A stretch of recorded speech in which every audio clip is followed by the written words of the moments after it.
តែថ្ងៃនេះពំនាំជាមួយនឹងប្រភេទបត់ឈូតចែករែកទៅបងប្អូនទាំងអស់គ្នាប្រភេទក្លុបបល version ណាបងប្អូន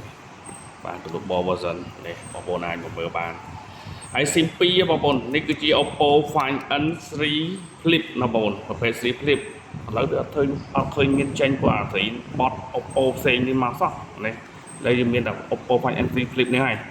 តែមានតម្លៃល្អត្រឹមតែ2ជាងទេណាចឹងបងប្អូនអាចមកមើលដល់ទីតាំងខ្ញុំមាន3ពណ៌បងប្អូនជ្រើសរើសណាបាទប្រភេទ Global version 256G បាទអញ្ចឹងបងប្អូនមានតម្រូវការពណ៌ខ្មៅមកមើលពណ៌ខ្មៅមានតម្រូវការពណ៌សមកមើលពណ៌សហើយវាសុទ្ធតែជាប្រភេទបត់ដែលធន់បាទប្រភេទនេះគឺធន់មែនតើសម្រាប់បងប្អូនដែលមានតម្រូវការណាបាទបត់បាទ M30 ណាបងប្អូនបាទនេះគឺជាប្រភេទបាទ Global version ទៀតបាទ Find N3 Flip បាទ12 + 12 256G បើនិយាយពីបត់របស់វាដាក់ទៅកន្លោះខ្វាច់បាទ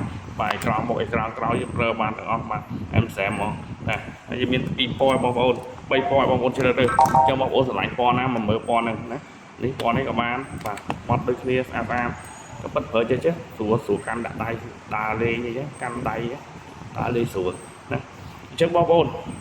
យើងមាន3ពណ៌បងប្អូនជ្រើសរើសបងអាចទិញលក់ Vido SIM មកដល់ទីតាំងរបស់ខ្ញុំទិញពីខ្ញុំលក់ខ្ញុំដូរពីរបស់ខ្ញុំហើយបងប្អូនទៅតាមបណ្ដាខេត្តខ្ញុំក៏មានការជូនច្បាស់លាស់ណាប្រភេទបត់ស្អាតឈឺបាទ SIM 2ណាអរគុណច្រើន